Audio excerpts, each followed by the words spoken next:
যদি আমরা আমাদের জীবনে কোনো কিছুর উত্তম ফয়সালা চাই, যদি আমরা আমাদের জীবনে কোনো কিছুর উত্তম প্রতিদান চাই, তাহলে সবকিছু আল্লাহর উপরে ছেড়ে দিতে হবে।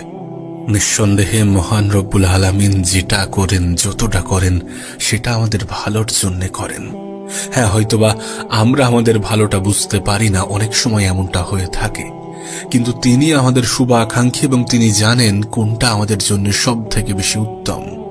বিশ্বাস করুন, মহান রব্বুল আলামিন বেকার যেতে দেবেন না। না আপনার ধৈর্য, না আপনার সবর, না আপনার পরিশ্রম, না আপনার স্যাক্রিফাইস, কোনো কিছুকেই তিনি বেকার যেতে দেবেন না।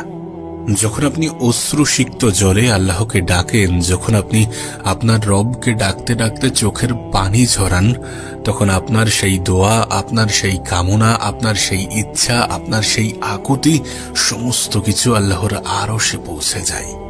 এবং মহান রব্বুল আলামিন আমাদেরকে বলেন যে আমি তোমার নিকটবর্তী, তোমার অন্তরের চেয়েও বেশি নিকটবর্তী। বিশ্বাস করুন, আপনি যখন আপনার রবকে ডাকেন, আপনি যখন আপনার রবের সামনে কান্না করেন, তখন তিনি তা দেখেন, তখন তিনি তা শোনেন, তিনি তা বোঝেন এবং আপনাকে পুরস্কৃত করবেন।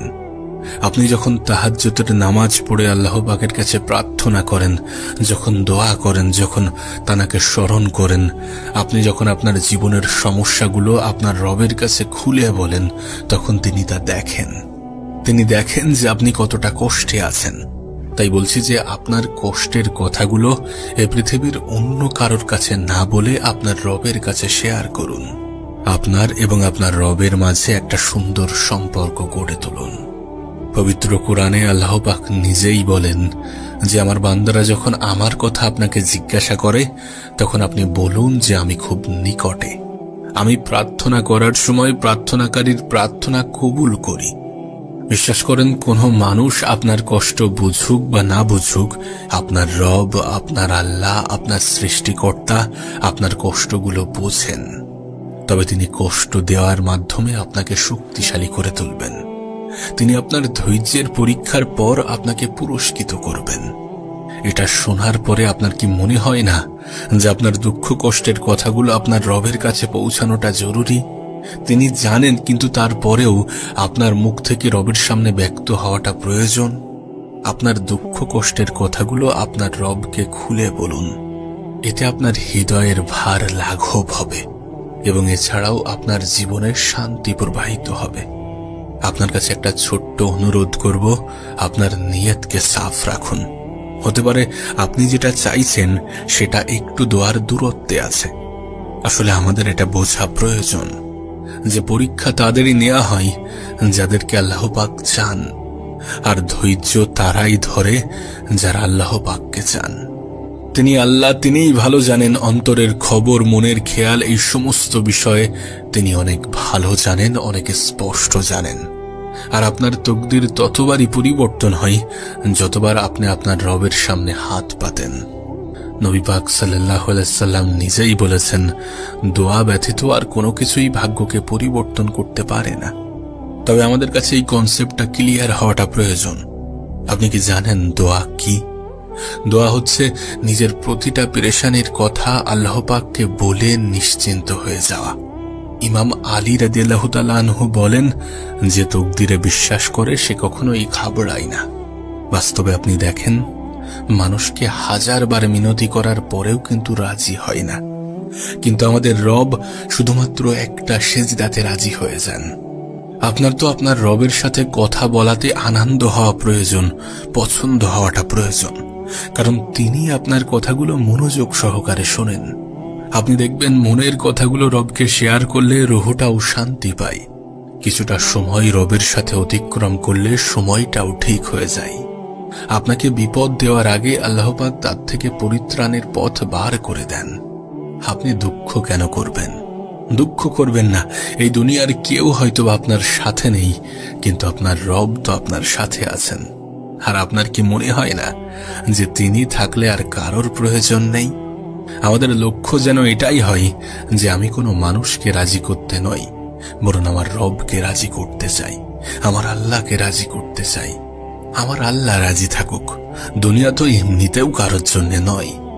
আপনি নিজেও হয়তোবা খেয়াল করেছেন যখন আমাদের শান্তির কানেকশন কোনো মানুষের সাথে থেকে থাকে, তখন আমরা কিন্তু নিজেরাও আর শান্তিতে থাকতে পারি না। আর যখন আমাদের শান্তির কানেকশন আমাদের রবের সাথে থাকে, তখন কিন্তু সত্যি আমরা শান্তিতে থাকি। যদি ভেঙে পড়ার পরেও, ভেঙে যাওয়ার পরেও আপনার মধ্যে একটা সাহস তৈরি হয়, একটা সাহস আসে, তাহলে বুঝবেন যে আপনার রব আপনাকে ধরে নিয়েছেন, আপনাকে সামলে নিয়েছেন। না জানি কিভাবে আমাদের আল্লাহ আমাদেরকে পরীক্ষা করেন। আমাদের পরীক্ষাটাও কঠিন নেন, আবার আমাদেরকে হাঁটতেও দেন না। তবে কি বলেন তো, আমরা আমাদের জীবনে পরীক্ষাগুলোকে অনেক সময় খারাপ ভাবে নিই, কিন্তু প্রকৃত অর্থে আমাদের রব আমাদেরকে পরীক্ষা নেন, তার কারণ আমরা যাতে আমাদের রবের নেয়ামত বুঝতে পারি, যাতে আমরা আমাদের রবের শুকরিয়া আদায় করি। এ পৃথিবীতে এমন অনেক মানুষ আছে যারা চোখে দেখতে পান না, অনেক মানুষ আছে যারা চলতে পারে না, যারা নড়তে পর্যন্ত পারে না। কত মানুষ কত কিছু থেকে বঞ্চিত। কিন্তু আপনি নিজের দিকে তাকান, আপনার জীবনটা কিন্তু অতটাও কঠিন নয়। হ্যাঁ, হয়তোবা আমরা আমাদের জীবনটাকে কঠিন ভেবে ফেলি অন্যদের শো অফ দেখে, অন্যরা ভালো আছে এমনটা দেখায়, আর আমরা সেটাকে দেখে নিজেদেরকে দুঃখী মনে করি। কিন্তু বিশ্বাস করেন, আপনি অনেক সুখী, কারণ আপনার রব আপনাকে ভালোবাসেন। আপনি অনেক লাকি যে আপনার রব আপনাকে ভালোবাসেন। আপনি যে দেখতে পান, শুনতে পান, চলতে পারেন, দুই বেলা দুমুঠো খেতে পারেন, এগুলো কি রবের নেয়ামত নয়? এগুলোর জন্য কি কখনো আল্লাহ পাকের শুকরিয়া আদায় করেছেন? আপনার রবের কাছে চান, আবার চান, আবার চান, চাইতেই থাকুন। তিনিই আপনার মনের ইচ্ছাগুলো পূরণ করবেন, কারণ তিনিই আপনার মনের ইচ্ছাগুলো পূরণ করার ক্ষমতা রাখেন।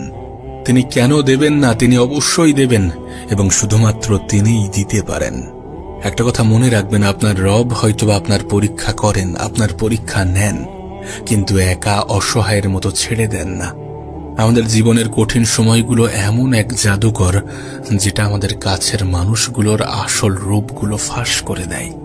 আর তখনই বোঝা যায় যে প্রকৃত আপন রবের থেকে অধিক কেউ নয়। নিঃসন্দেহে আমাদের রবের থেকে আমাদের অধিক কেউ আপন নয়, অধিক কেউ শুভাকাঙ্ক্ষী নয়। বিশ্বাস করুন, আপনি যদি ঠিক তেমনটাই করেন যেমনটা আপনার রব চান, তাহলে আপনার সাথে ঠিক তেমনটাই হতে থাকবে যেমনটা আপনি চান। তাই বলছি যে চিন্তা করবেন না। মানুষ হয়তোবা ভুলে যাবে, কিন্তু আপনার রব কখনোই ভুলে যান না। না আপনার নেকি, না আপনার ধোঁকা। শুধুমাত্র আল্লাহ পাকই জানেন আপনার সবরের পিছনের দুঃখ। তাই আপনার মনের দুঃখগুলো আপনার রবকেই শোনান, আপনার আল্লাহকেই শোনান। কেন আপনি এটা ভুলে যান যে আপনি যদি মন থেকে দোয়া করেন, তাহলে কিভাবে আপনার রব আপনার দোয়াকে কবুল করবেন না? কিভাবে আপনার রব আপনার মনকে ভেঙে দেবেন? তিনি আপনার স্রষ্টা, তিনি আপনাকে অনেক অনেক বেশি ভালোবাসেন। বান্দা তার রবের কাছে যতটা কাকুতি মিনতির সহিত চাই, রব সেই বান্দাকে ততটাই ভালোবাসেন, তত বেশি কাছে টেনে নেন এবং ততই দান করেন। তাই আপনাকে বলবো যে বাস্তবতাকে বোঝার চেষ্টা করুন, আপনার রবকে স্মরণ করুন, তানার কাছে নিজের মনের সমস্ত কথাগুলো পেশ করুন এবং তানার সাহায্য প্রার্থনা করুন। নিঃসন্দেহে আপনার রব আপনাকে কখনোই নিরাশ করবেন না।